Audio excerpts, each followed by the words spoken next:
How did the first 9 weeks of the 2023 NFL season impact our perspective of the NFC? Well, we're going to deliver our updated NFC Power Rankings today on the Locked On NFL Scouting Podcast. You are Locked On NFL Scouting with the Draft Dudes, your daily podcast for NFL and college football scouting. Part of the Locked On Podcast Network, your team every day. What's better than this? It's guys being dudes here on the Locked On NFL Scouting Podcast. We're the Draft Dudes. I'm Joe Marino from Locked On Bills. He's Kyle Krabs from Locked On Dolphins. And we are your NFL experts here with you daily to talk team building across the league on the Locked On NFL Scouting Podcast with the Draft Dudes, part of the Locked On Podcast Network, your team every day. We'd like to thank you for making Locked On NFL Scouting your first listen every day, and a big welcome and shout out to our everydayers. You know who you are. Those of you who never miss a single episode, we appreciate y'all being here very, very much. Today's episode is brought to you by Gametime. Download the Gametime app, create an account, and use code LOCKEDONNFL for $20 off your first purchase. Last-minute tickets, lowest price, guaranteed. Joe, happy Joe and Kyle wear retro NDT scouting apparel without collaborating with one another, in the same spirit of us having almost identical AFC Power Rankings yesterday without collaborating with each other. And very interested to see if our NFC Power Rankings are also nearly identical without collaborating with each other, since we're already on the same wavelengths, wearing the same clothes without talking to each other before. If we are similar here, it is pure coincidence, because I think after 4. Okay, so 5. one is 1, 2, 3, and 4. That's interesting. And then it's like, dude, the possibilities that would make sense are deep. It is a disaster. Really, just throw the entire NFC South that's not the Carolina Panthers, like put them in a hat and just pick the names out, and any given week they're going to be in completely different orders, and it'll probably feel right. Now, I don't have all 3 NFC South teams 6, 7, 8, but they're 6, 7, 9. So I don't want to spoil too much, but there's zero conviction in the middle of the pack for this conference. Conviction at number 1, Philadelphia Eagles. The Philadelphia Eagles. Bummer about the Dallas Goedert injury, 4 to 6 weeks for broken forearm. Suffered against the Dallas Cowboys, but they've got some impressive wins on their resume, and obviously a huge divisional win against Dallas to kind of create some distance. They moved to 8-1, right? And 8-1, Dallas is 5-3 at this stage, so that separation at this stage for Philly, you get 2 more wins, and you're talking about potentially clinching a playoff berth with the way the math is going to be shaken out. And they may well have a playoff berth mathematically clinched by December, like the beginning of December. They're not even playing their best football yet. I think there's more meat on the bone for this football team, and they're sitting here at 8-1. Now look at this stretch coming up: Kansas City, Buffalo, San Francisco, Dallas, Seattle. Yep. So if they win those, then they'll be in position to have that playoff spot clinched. But there's a very realistic chance, like you just laid out, they might lose 3 of those games. So postseason number 1 starts coming out of their bye against Kansas City. And then they finish their last 3 as Giants, Cardinals, Giants. So they get a little preseason. They're going to get right before they have a bye, and then get ready for the divisional round. I think the most important thing for us to discuss when it comes to the Philadelphia Eagles is if you saw Nick Sirianni's press conference with his daughter being there. No, I did not. It was everything you could imagine. I would guess she's 5 or 6.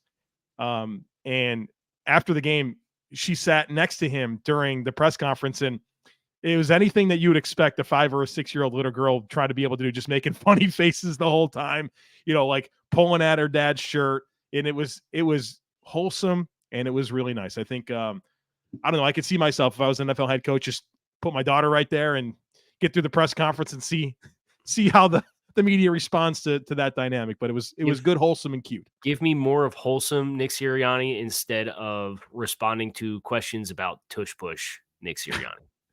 Is that the dumbest conversation in the world of football right now? Like, how could anybody have an exception? And the problem is the people that have exception with the tush push, they say it's not the spirit of football. It's not football. It's literally football.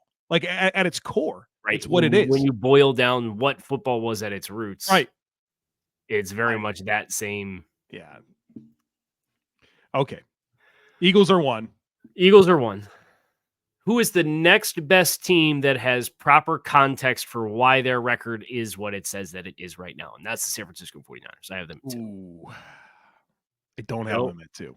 Joe, Brock Purdy had a concussion. Trent Williams missed time. Deebo Samuel missed time. I understand that doesn't explain everything that's happened in this stretch of, 3 straight games that they've lost, I think is where they're at. And they're coming out of their bye and they got to go to Jacksonville. Yep. But at the very least, I look at San Francisco and I feel better about what has happened versus reconciling Detroit going to Baltimore. So I'll say, okay, I'll take the team that I think we were considering on the same tier as Philadelphia, but had critical injuries with one of their essential playmakers, their only plus offensive lineman. I'd say you could say probably their only plus offensive lineman, and the quarterback. I have San Francisco at 3, so I don't want to sit here and diminish San Francisco. They're one of the best teams in the NFC. I think I am leaning into a little bit of the recency, right? 3 consecutive losses. They've scored 17 points in all 3 of those games. Yep. Their defenses looked like a shell of itself. And they lost to the Browns, Vikings, and Bengals. And I think the Bengals is a good loss, but that game was at home. Without Trent Williams. I mean, I get that. So yeah, I hear 17 points, but if you don't have Trent Williams, we know what the rest of that offensive line looks like. I've watched 3 underwhelming games in a row from the San Francisco 49ers. So they're 3 for me, and I do have Detroit at number 2. Okay. And I have Detroit at number 3. So we're flip-flopped to 2 and 3. Yeah. I have Dallas at 4. Same. You took a quality loss in Philadelphia, which is better than the unquality loss that you took at the hands of the San Francisco 49ers. Yep. Earlier this season. So I like the progression and the progress in that regard. You obviously had the very ugly loss to Arizona that I think is just very difficult to shake when you are looking at these 3 teams that are perceived in this tier and how you order them. Dallas losing a head-to-head and then losing to one of the worst teams in the conference is going to put you at the bottom of that tier of teams for me every time. Yeah, I agree. I think they're certainly a capable team. I liked a lot of what I saw in the Eagles game, except for the end. I thought they did a good job of coming back. Yeah. I thought Dak was impressive. I wish Dak had more to work with in that offense, right? I mean, their non-CeeDee Lamb options have been really inconsistent. I know Jake Ferguson looked good, but I mean, Gallup continues to disappoint, and they can't get Cooks going. And so I think they're making a lot of what they have, but at the same time, I feel like they're missing some stuff. And that Arizona Cardinals loss is something we're not going to forget about. And yeah, I just feel like in some of those critical moments, they just continue to look unprepared. And that's kind of concerning about them forecasting them forward. But I think they deserve to be 4, but not any higher. So that's about where you stop feeling good. Correct. I have Seattle at 5. Same. They were 5 for both of us last week. Actually, the only change in the top 5 since the last time we did this in week 8 was you flip-flopped Detroit and San Francisco. Yeah. It's the only thing that's changed. Seattle took a bad loss themselves. The offense just kind of feels like it's out of sync. Baltimore obviously is playing really good defensive football right now. Baltimore held 6 first downs, 151 yards offense, 26 rushing yards. I think that's the biggest thing is, Seattle moved away from Russ because they wanted to be what? They wanted team that to probably ran the ball a little bit more, right? How you held the 20, and I understand the game script. You get jumped on early and you lose by 34 points, but geez Louise. It was 0-0 at the end of the first quarter. Yeah, it was only a 2-possession game at the end of the half. They're a team that on a week-to-week basis, I'm not exactly sure what to expect out of them. I think they stacked wins against some bad teams in the Panthers and Giants and Cardinals. But I think they've been a vulnerable team that I think is probably going to flirt with 8 to 10 wins, and I don't feel good about them being a team that's poised to win playoff games. But in this NFC, I think this is where you have to slot them, because after this, I mean, you get as mediocre gets, man. So we're going to sort through the mediocre middle. How about that for some play on words? But if you want to go see some of these teams play, then check out Gametime. It is the fast and easy way to buy tickets for all the sports, music, comedy, and theater events near you. And they have killer deals on last-minute tickets, all-in prices, a view from your seat, and a best price guarantee. Simply put, Gametime takes the guesswork out of buying tickets. The app is awesome, super easy to navigate. I love the flash deals. Sometimes I just hop on there just to see what flash deals they're offering me for an event that maybe I was thinking about going to, but didn't pull the trigger. And I found some good deals like that as well. And plus, they send the tickets right to your phone. You don't have to dig through emails. It's very simple. They've really kind of perfected the ticket purchasing process. So snag the tickets without the stress with Gametime. Download the Gametime app, create an account, and use code LOCKEDONNFL for $20 off your first purchase. Terms apply. Again, create an account and redeem code LOCKEDONNFL for $20 off. Download Gametime today. Last minute tickets, lowest price guaranteed. So now we have the middle of the pack in the NFC. And you could tell me any team in this section from 6 to 11 makes the playoffs, and be like, I don't know that they should. But mathematically speaking, even if every team that's in the top 5 makes it, multiple of these teams are going to be playoff teams this year. We're going to have those moments late in the season where it's like week 18 and Team X, if they win, they're picking 22nd in the draft. But if they lose, they're picking 9. You know, it's going to be that type of thing. And not just because of the NFC South either. And not just because of the NFC South. Who do you got at 6? I felt pretty decent about my pick for 6. I had a team that lost at 6. And I didn't love it. And I'm going to be ashamed of it. I'm going to change it. Actually, I'm going to go Minnesota. I'm going to lean into I'm leaning into Josh Dobbs. I got to do it. I'm doing Josh Dobbs, 6. Well, your 6 team and my 6 team play this week. I have the Saints at number 6. I have the Saints at 7. All right. So a big battle coming up on Sunday. Ultimate Jekyll and Hyde football team, the New Orleans Saints. Oh yeah. But they have some talent. Can we run through this real quick? Sure. They lose to the shell of a team that is the Green Bay Packers. This was week 3. Nobody played for Green Bay. They lose.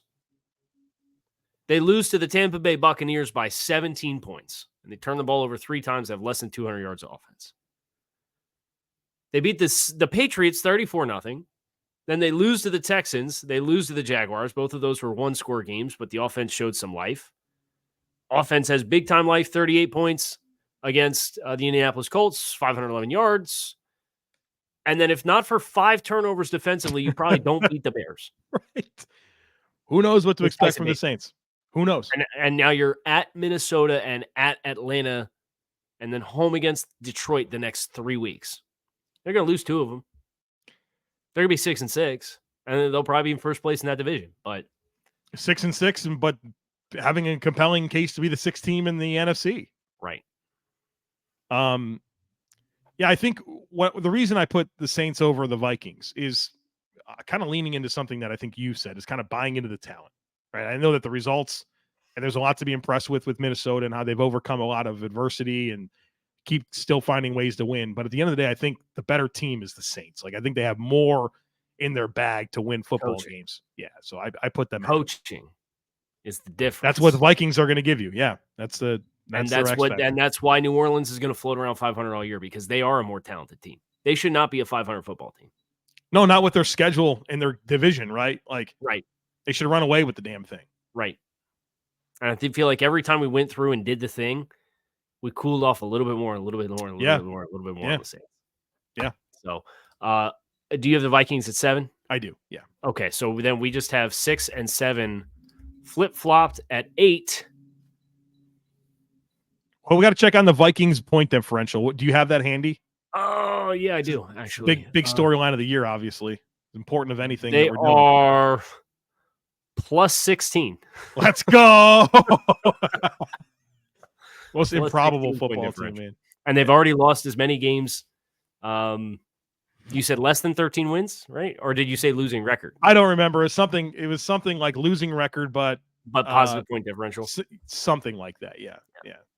We'll check the tape at some point. I have absolutely zero conviction on which NFC South team to put at number 8, but right now I'm going to go with the Tampa Bay Buccaneers because I feel like the Bucs on a 4-game skid. Let's put him here at number 8.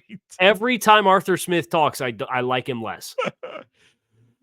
I had the Bucs at 8 as well, man.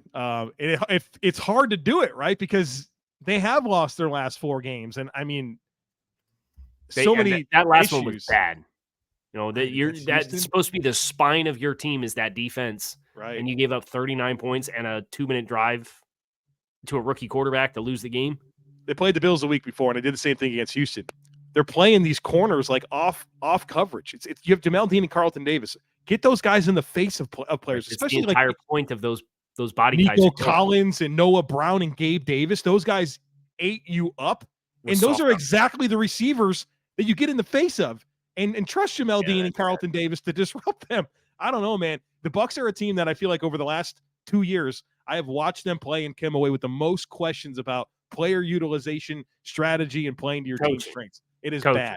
Yes, it's bad. And so in this muddy mess of teams, maybe we should just lean into the coaching. And we have that with Minnesota being high. Maybe we should just put the Vikings at 6 and the Rams at 7 and move on. I think the schedules will prevent it from shaking out that way in reality for when the playoff field is set. But because I already alluded to Arthur Smith, I have the Falcons at 9. Yeah, they've won 2 of their last 7. 1, 2, 3, 4. Yeah, they're 2-5 in their last 7 games. Like, congrats on the 2-0 start. 2-0 starts have not meant a lot this year to some teams. They have lost 5 of their last 7 games, Kyle. Making the switch to Taylor Heineke, I guess we're rolling with that. And I think here's what you boil it down to. They're 1-3 in the last 4, but in the last 4 games, they've turned the ball over 9 times. Defensively, they're doing a solid job, but they're still giving up points. You give up 28 points to Tennessee with Will Levis. He went over the top. They had like 2 passing touchdowns all year, and Levis hit you for 4. Minnesota, you gave up 31 points, and that was can't do it. Can't give up 31 in Minnesota. Can't do it without their starting quarterback, wide receiver number 1, and left tackle number 1. And you're talking about a top 5 left tackle, a top 2 receiver, and a top 10 quarterback. They still scored 31. This was consecutive games that you lost against a quarterback in his first start with that team. Oh my God. Who's next? Arizona. They get Kyler. And they're going to get Kyler, so they're going to lose this week too. So put that pick in stone.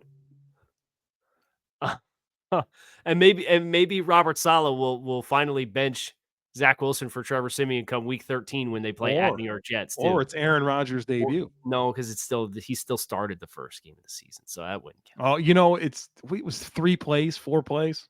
4 plays, yeah. 5 plays if you include the penalty play. But it's and Arthur Smith doing these mental gymnastics about the personnel usage that they have versus the investments that they've made in the players, and then like talking to everybody else like they're the dumbest person in the room, and having these comments for Kurt Warner about doing commentary on his video, asking, maybe you could solve some of the world's problems. And it's like, okay, son of billionaire Arthur Smith doesn't help him, right? Yeah. Wants to sit here and chastise other people, a self-made millionaire Kurt Warner with his story about having an opinion and investing it in the wrong way and go solve world problems. I don't know. Like, I just think his attitude's kind of snarky, and I get it. You started 2-0 and now you're hot mess express, and you're probably going to get it worse because heaven help you when you get this offense got to go to New York and play the Jets. Heaven help you when you got to play the Saints twice in the final after your bye week in week 11. Like those two defenses alone, I think are going to tear you up. Who's the angriest head coach right now? Is it Brian Daboll or Arthur Smith? Or is there anyone else in the conversation? It's probably Daboll. Well, but Daboll on the side, Daboll in the media is like pretty much, he kind of gets into his coach speak, right? He gets it together. Presided, yeah. I think Arthur Smith's more sassy. In the weirdest ways, man. Like he's on Twitter. Fired up the tweets. Right. He's a dog avatar. Yes. Name bunch of numbers username on Twitter. Yep. Is 100%. What Arthur Smith is doing press conferences. 100%. It's like, okay, chill out, bro. Do we have the Falcons at 9? Did we get there? That's who I have at 9. I have the Falcons at 9, yes. All right. Do you have the Falcons at 9? I do. Okay. And then I have the Rams at 10 and then the Commanders at 11 to finish up the middle of the pack. I don't have it that way. I have the Commanders at 10 and I have the Packers at 11. How? Because we'll talk about it. We'll talk about it. And I want to talk about DoorDash right now because I'm obsessed with DoorDash. The convenience is simply unmatched, especially my busy life. They will bring you groceries. They'll bring you food. They'll bring you stuff from the gas station right to your front door. And I love being able to order food from my local restaurants, my favorite local restaurants. We got a pizza place up the street called Rosario's, and they've got great chicken parm. They've got really good pizza, as you may anticipate. They got garlic knots. And it's nice to be able to just go to the DoorDash app, pick out what I want, and then it's right at my front door. The convenience is off the charts, and groceries as well. They'll give you groceries just like you picked them up off the shelf for yourself. So stop worrying about what you're going to eat for dinner. Stop worrying about what you're going to snack on. If you're thirsty and you want an energy drink, just go to DoorDash. They'll bring it right to you. You don't have to leave your house. And it's such a benefit to me and gives me a lot more free time. So check them out. Got a deal here. Get 50% off up to a $10 value when you spend $15 or more on your first order. When you download the DoorDash app and enter code LOCKED23, subject to change, terms apply. Again, don't forget to use code LOCKED23 for 50% off up to a $10 value on your first order when you download the DoorDash app and spend $15 or more. Subject to change, terms apply.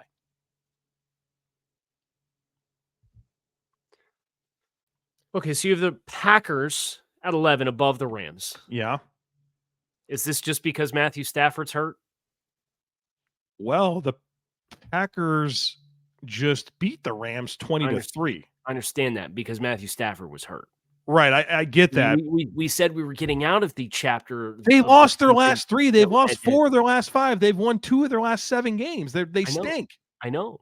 The Packers stink too, but I think they have more talent. They have more talent. This is going back to the talent. The Packers have way more talent than the Rams. Yes. Okay. Who's the best offensive player on the Packers? Come on, man. No. You wanted to do it. You're going to do the one best player on offense and defense, and I can't win that argument. But if you want to go 2 through 10, I might be able to win it on both sides. I would go 2 through 5 and have better players. On defense? So you have Aaron Donald. Okay, Jair Alexander. Maybe who would you rather have right now, Jair Alexander or Aaron Donald? So it's a conversation worth having. It is a conversation worth having. They have Rashawn Gary. They do have Rashawn Gary. We got Kenny Clark. That's better. That's better than. Okay, so the 2 and 3 defensively are better. I'll yield there. I mean, we've got talented players, first round picks everywhere. Who's the better coach team? Who's got a better coaching staff? It's the Rams. Okay, there you go. Who's got the better quarterback when he's healthy? Rams. There you go. So that's but he's not healthy. They just signed Carson Wentz, man. Yeah, I'm interested to see how that storyline plays out. I think Carson Wentz has been on the shelf long enough for it not to matter, right? Like, if you signed Carson Wentz earlier in the season, it's a different conversation than right now. What are you going to see Carson Wentz like for the final month of the season? You might. And I'm sure they will, but maybe like, why did we sign a veteran quarterback? Why was Brett Rippon the backup quarterback to begin with? Because you wanted to save money and you're trying to you have to, right? There's those teams that say, so why even bother signing him now? Because now your rubber meets the road and you got to play him. Right.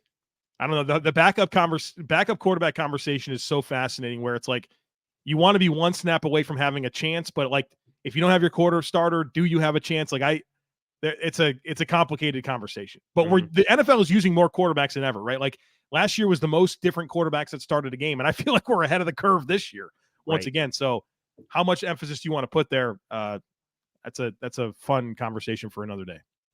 Who do you have at 13? The Bears? Yeah, I threw my palms to the sky and said Chicago. Like, they got Montez Sweat at the deadline, baby. Paid his ass too. Paid him like Myles Garrett. Brother. And I had Bears fans arguing me that I can't talk because the Dolphins did it with Bradley Chubb. That's the dumbest qualifier of being able to have an opinion. I said the Dolphins had as many wins at the trade deadline in last year's season when they decided to trade for Bradley Chubb as the Bears have in the last 2 seasons combined.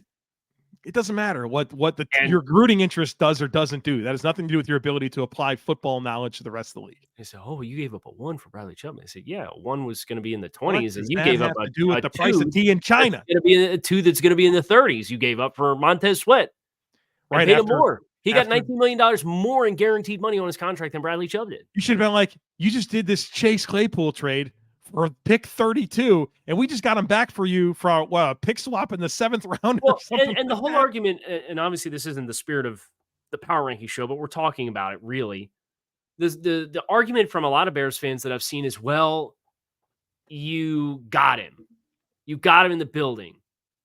But the argument being, if you didn't get him in the building, then he probably wouldn't have signed with you in free agency. Yeah. And I know you and I alluded to this when that trade first came through. Okay. You can live with that. Spend $26 million somewhere else. You'll be all right. You'll be okay. Sign a player for half the amount of money that can give you equal sack production on 20% less snaps, who's later stage in his career. Never had a double-digit sack season, Montez Sweat. And it's not like he hasn't had good players around him to rush. And the whole selling point of him versus Chase Young is that he's durable and stays on the field. So it's like, okay, you got the guy who stays on the field, and he still doesn't have a double-digit sack season. And I know sacks aren't the be-all, end-all. Right. I don't know. My team has played against Montez Sweat twice in the last 4 years or whatever, however long he's been there. I didn't spend any time thinking to myself, you know what, man? Oh, gosh. What are we going to do? What are we going to do about Montez Sweat? He's good player. He's a fringe quality starter, right? Yeah. He's when he's on and he's playing really well, he's a quality starter. But when he's not, he's an adequate level starter. The opportunity cost of a second-round pick, a high second-round pick, plus the contract. Yeah. Okay, 14, I have the Giants. I can't. I have the Cardinals. They get Kyler back. What is going on with New York? Daniel Jones out for the year. Tyrod Taylor's on IR. Yeah, okay. Barkley fair enough. If you're projecting it forward, I can understand your case there. But just based on what I've seen. I don't know. The Cardinals beat the Cowboys. Correct. And then they looked like the Cardinals pretty much since. The Cardinals we expected. How rotten was it to trot Clayton Tune out for that game against the Browns? That was very, very, very rotten. What do you do, though? Okay. What do you do? Keep Josh Just Dobbs. keep Josh Dobbs? Well, okay, what's the selling point? Who got traded for a 6? Yeah, it's minimal. But I think you probably did right by Josh Dobbs. He's got like a little fun opportunity here with the Vikings. Yeah. Just kind of it was a get-through game, and Kyler's coming back, and we'll see what it looks like. Right. Very unfortunate alignment of the schedule and the trade deadline for Clayton Tune to get to start against the Browns. And I don't know what the right answer is. Like, I don't really love the idea of pushing the trade deadline further into the season. I think it should. Really? Yeah. I think it should be at the end of November. Oh, man, really? Like, with 4 games left to play, 5 games, you think you should be able to, like, do that? Acquire a player on an actual rental instead of half the season? Yes, I do. Now, does it cut off some of the cost? Yeah, but I think you'd see more movement because it cuts off some of the leverage to sell players, but I think you'd see more movement because you'd have more teams that definitively understand that they need to sell. And I think the players that we get dealt with the exception of players that are in expiring contracts with big money contracts that, I don't know, are you going to risk it a little bit more to send a 5 to get, like, what would Von Miller have got on the trade deadline the year that the Rams got him and won the Super Bowl if the trade deadline was December 1st? They would have He went for like a less. 2 and a 3, right? 2 and a 3, yeah. What is it? Right. Just So a it's 3, like a 4, like yeah, it's like, yeah, go for it, but he's only under contract. You know you can't pay him. Does he go for a 4? Would you give a 4 for 4 games and a playoff run? Some teams might. I think it would be a more interesting, it would give teams more levers to pull, and I know you love your levers. salary gets weird too because you're only paying a smaller quantity of games. Right. I'm not prepared for this conversation. That's what I'll say. Okay. My initial hunch was like, yeah, I don't think I'd push it later. But now you've said some things and it's making me think. So we can revisit this at a later time. I have a Giants, Panthers, Cardinals to close out the NFC. I have it Cardinals, Giants, Panthers to close out the NFC. Well, we get Panthers, Bears on Thursday night. So can't wait. We are so blessed. And you know what? I'm not going to complain about a cruddy Thursday night football matchup because there's NFL football. Justin Fields versus Bryce Young, man. What we got something better to do on a Thursday night than that? That's going to do it for us here today on this episode of Locked On NFL Scouting. NFC Power Rankings Week 10. I'm Kyle Krabs. He's Joe Marino. Find our show on YouTube or wherever you listen to your favorite podcast. We appreciate you guys for checking out the show. Make it a great rest of your day, and we will be back again tomorrow. Peace.